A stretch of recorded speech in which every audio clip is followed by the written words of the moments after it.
In a nation shaped by centuries of struggle, change, and hope, one man's rise to power marked a turning point in American history. He emerged from humble beginnings, armed with charisma, intelligence, and an unshakable belief in the power of unity. His name?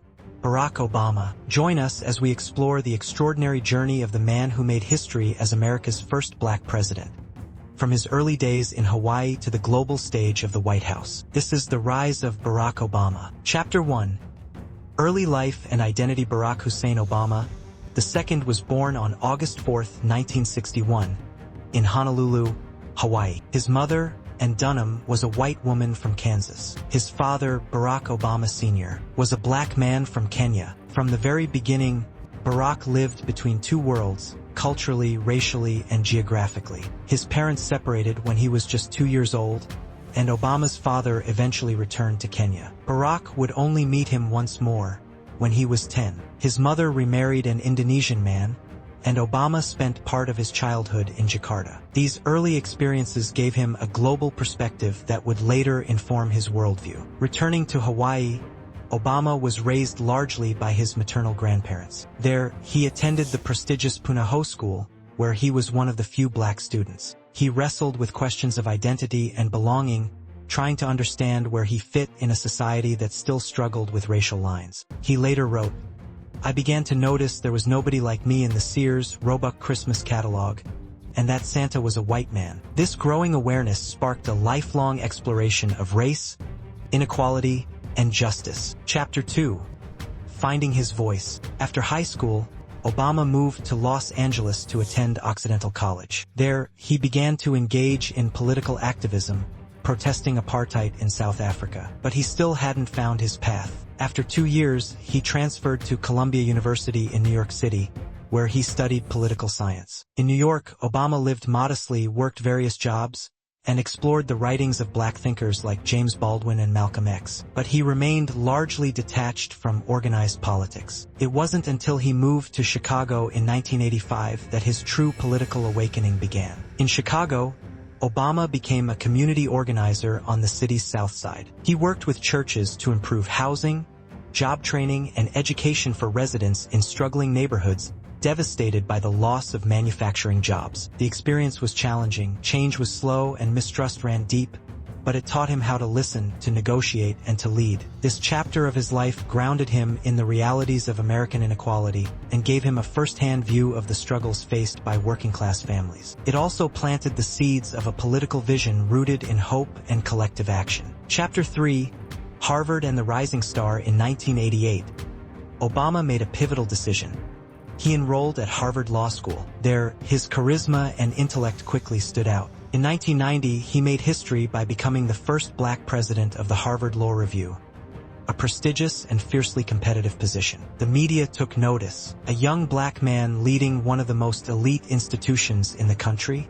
It was unheard of. Obama's face appeared in the New York Times, and publishers began offering him book deals. But he wasn't interested in quick fame. After graduating magna cum laude, he returned to Chicago. Instead of chasing a high-paying job at a top law firm, he chose public service. He worked as a civil rights lawyer and taught constitutional law at the University of Chicago. He married Michelle Robinson, a fellow lawyer and daughter of a working-class black family, in 1992. Together, they became a power couple rooted in purpose. Obama published his memoir, Dreams from My Father, in 1995. Though it didn't sell widely at first, it offered a deeply personal reflection on race, identity, and belonging. The book was a critical success and established Obama as not just a lawyer or activist, but a thinker with a unique voice. Chapter 4. Entering politics. In 1996, Obama entered the political arena by winning a seat in the Illinois State Senate. Representing a diverse district on the south side of Chicago, he gained a reputation as a pragmatic and principled legislator. He pushed for ethics reform, expanded health care access for children, and worked across the aisle to pass legislation on criminal justice reform. Though his ambitions were growing, he remained relatively unknown outside Illinois, until a bold move in 2004 changed everything. Obama ran for the U.S. Senate. In a crowded Democratic primary, he pulled off a stunning victory. Then, during the general election campaign, His Republican opponent faced a scandal and dropped out. Obama cruised to victory, but it wasn't just the win that launched him to national fame. It was his keynote address at the 2004 Democratic National Convention. Chapter 5. The speech that changed everything? 20:00, 25:00. On July 27, 2004, Barack Obama took the stage at the DNC in Boston. Few knew his name. By the time he walked off, he was a national sensation. Obama says, "There's not a liberal America and a conservative America, there's the United States of America." With passion, grace, and hope, Obama delivered a message that transcended party lines. He spoke of unity, the immigrant dream, the struggles of working families, and the promise of American ideals. The crowd roared. Cable news hosts called it the best political speech in a generation. And just like that, Barack Obama became a household name. Chapter 6. Running for president after just 2 years in the U.S. Senate, Obama made a bold decision. In February 2007, he announced his candidacy for President of the United States. Many were skeptical. Could a freshman senator, a black man named Barack Hussein Obama, really win the White House?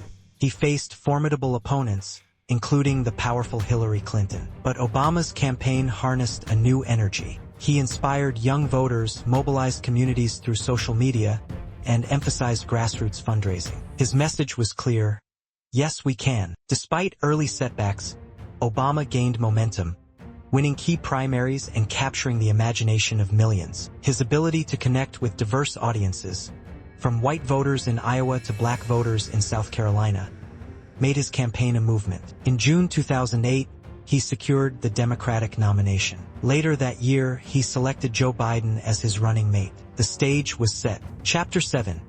Making history on November 4, 2008. The world watched as history unfolded. With over 69 million votes, the most ever at that time, Barack Obama was elected the 44th President of the United States. Crowds erupted in cities across America. Tears flowed freely. Hope was alive. Obama victory speech. If there is anyone out there who still doubts that America is a place where all things are possible, tonight is your answer. He was the first black president in a country that had once enslaved people who looked like him. For many, his victory was not just political, it was deeply personal. That night, civil rights icons like Jesse Jackson wept openly. Children of all races watched their future shift before their eyes. Chapter 8.